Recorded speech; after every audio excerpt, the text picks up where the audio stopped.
Try that in a small town. See how far you make it down the road. Let's see how far we make it today. It's an expiration Friday. Oh. Checking on our positions. Yeah. Hoping that we're raking. Friday, July 28th. It is 11:04 a.m. on the Swatch Watch here in the farm fields of Valparaiso, Indiana. We're looking at some positions here. We got Devon, 1,300 shares up for grabs to the highest bidder. $54 calls. They're in good shape. Let's check on Devon. I think they're trading at 52 and change. Yep, 52.66. So we will consider rolling. Let's look over at the oil. Crude was just up a couple points. Now it's down 0.22% at 79.91 crude oil per the barrel. So we may roll that. Moving along. Johnson & Johnson, bye. We're going to let that roll on out. We're going to let that be called away at 162.50. There's just too much distance between it and any real premium to roll. So I'll run the spreadsheet on that. Coca-Cola, we're going to let it go as well. Bye. Sugar water. Merck is good. And then Merck, I did run some numbers for you to take a look at on the spreadsheet. Hey, that says Coca-Cola. Oh, yeah, I was looking at Coca-Cola also. Move yourself out of the way there. I think it's this one. Sheet 7. Let's get that on the board there. Let's name that. Okay, so here is the Merck. It hasn't done much. It hasn't done much, but I know I love you. I love 13.7% annualized return so far, though. So on June 9th, we bought 400 shares of Merck at 111.15. Now, on the surface, that's wow. And why is that? And that is because Merck is downtown to Chinatown right now at what, 105? Let's check it. 105.83. It has up just a little bit today, but a couple things to note. One important one is this. So on August 1st, that's next week. I think that's Tuesday, right? 28, 29, 30, 31, 1. Yes, that's Tuesday. They will report their earnings, and it's not going to be a good earnings report. They're going to be downtown to Chinatown on that as well. However, according to my friends over at Earnings Whisper, it's still going to be a beat. Okay, so they're projecting minus $1.77 a share loss against the consensus of $2.17 loss. So that would be a nice beat if that does indeed happen. So let's go back to the spreadsheet and see what's happened.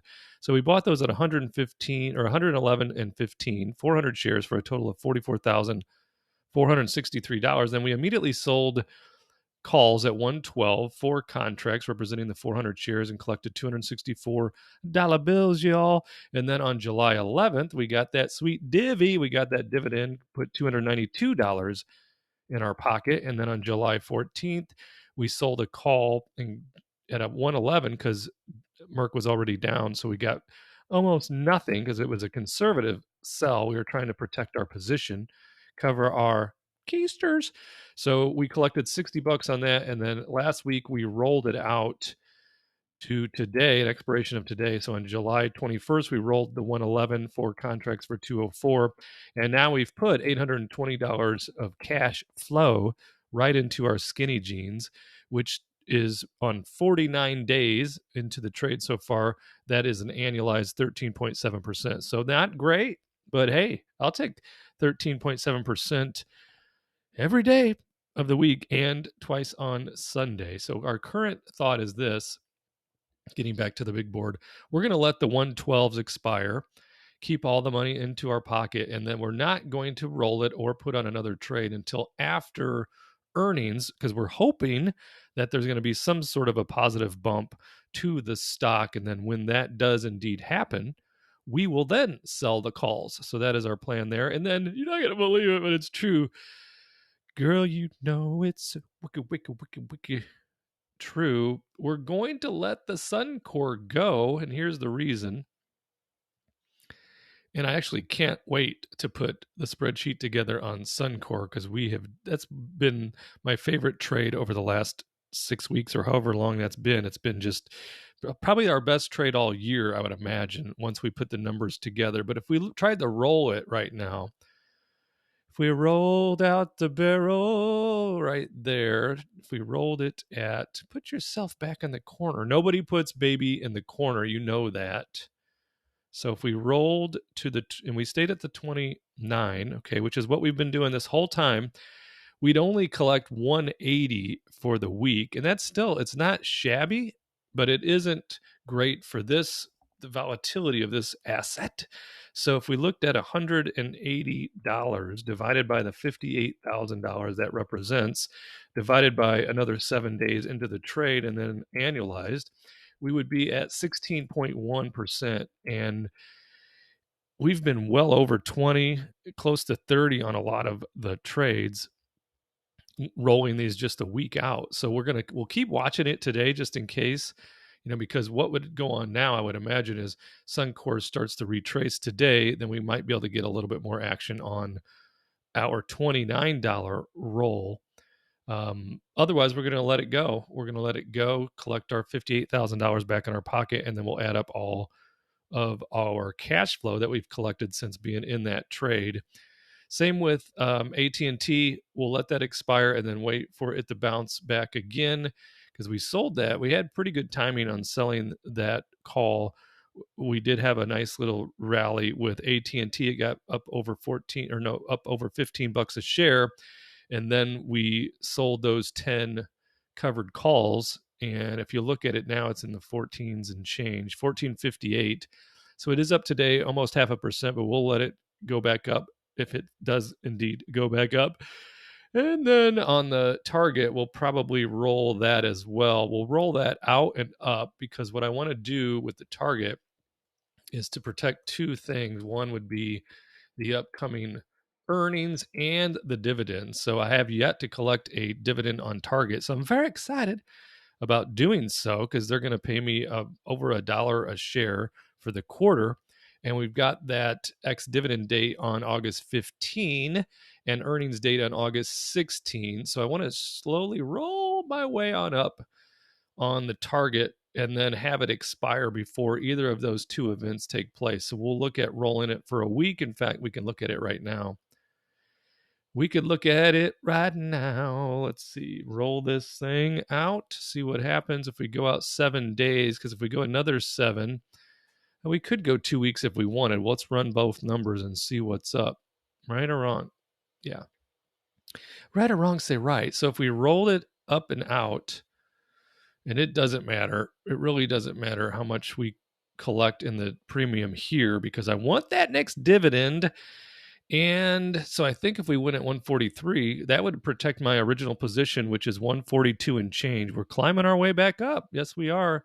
So if we look at that original position, 142.77, so we're finally going to be able to roll into coverage on our original purchase or average purchase prices of the target. There is the position. Open that up and see what that 1 week roll looks like. Roll it, rolling, right. And then if we did cover at the 143, we can collect $120 bills. Now, if we looked at another week, will this number be higher than 240? Let's see if that's the case. If we rolled another week, would the 143 be higher than 240? Oh boy. Hello. Is it me you're looking for when we roll into the dough? So we can roll it out 2 weeks, okay, net change of 14 days into a position that covers our original position, average of 142.77, and collect $376 and have it expire before the earnings and the ex-dividend date. Now, again, if this stock skyrockets between now and then, which I do not anticipate, then we'll have to manage it. Otherwise, we can let it just roll into the sunset. But let's see. Looks like that's a low likelihood. So if we go to the 46, we should be able to just collect it right now, $368. See if that happens on the rollin' ride. Uh-oh. We'll pause that for one. And we're back live. We'll do it live. It looks like we're not going to currently collect the 368 because the bid and ask dropped down to 45 to 47. We'll leave it on the board for now and just see if it fills in the next. Ooh, a squirrel. I've been watching Exxon Mobil today. They're downtown to Chinatown today. So we might sell some puts on that, on Exxon Mobil, because they had what is considered to be, according to the market, a bad earnings report. But when I look at the big picture of it for the rest of the year, Exxon Mobil is still going to be raking and printing dough. That's what they do. That's all they do. Valero, this one though, this position I want to roll, and here's the reason. If we look at the V to the L to the O, we need to try to cover our keysters and collect the next round of dollar bills. So that's going to be ex-dividend date of next week, August 2nd. They had a great earnings report, so they've been just rolling. Look at that. Hello. Let's take the elevator up on the Valero. So we should be able to get some action rolling out and up and protecting ourselves so we can collect the next round of dollar bills. On the Valero, let's see if we try to go out and up. Hold on. What do we have to do? Why is it this moving? Are we stuck? Let's go out another week and look. Still not rolling there.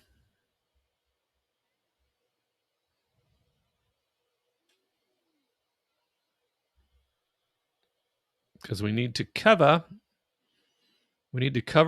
our, I want to roll out above the current share price. Why did these numbers change on me since the last time I looked? So we can go on out up to 130. It'd be 21 days out. Go to 130. Even collect $36. We're adding 3 weeks, which gives the stock plenty of time to run up above that, so we can still end up getting our shares called away before the ex-dividend date of next week. But this gives us a layer of protection and adds some more cash. So we're going from 126 to 130. So if we add $4 per share, right, and we multiplied it by the 900 shares, so that's $3,600 of additional dollar bills that we could possibly put in our pocket if these shares are indeed called away. What is it telling me now? Hold on, go back. I see. Now we're at a debit. We're at a debit.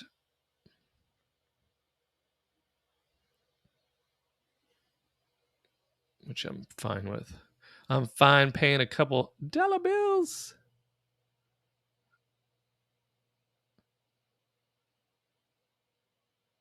I don't get it. That doesn't look right. Go back here. There should be a net zero at this number. This is saying max cost of $27.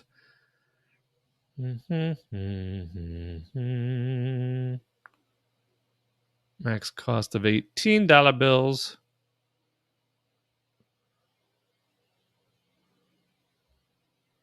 Let me back out of this. I apologize. Let's back on out. Go back in.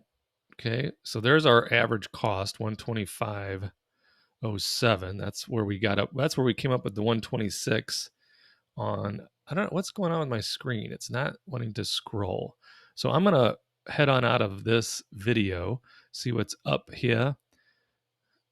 why I can't get any scroll action, and then I'll come back and we'll manage the old Valero trade. And hopefully in the meantime, target fills as well. Otherwise, we will look to change the ask on that and get that filled so we can catch that weekend theta, that time decay, and then possibly make a trade on ExxonMobil. So thanks for tuning in. Subscribe, like, comment. See you in the next video.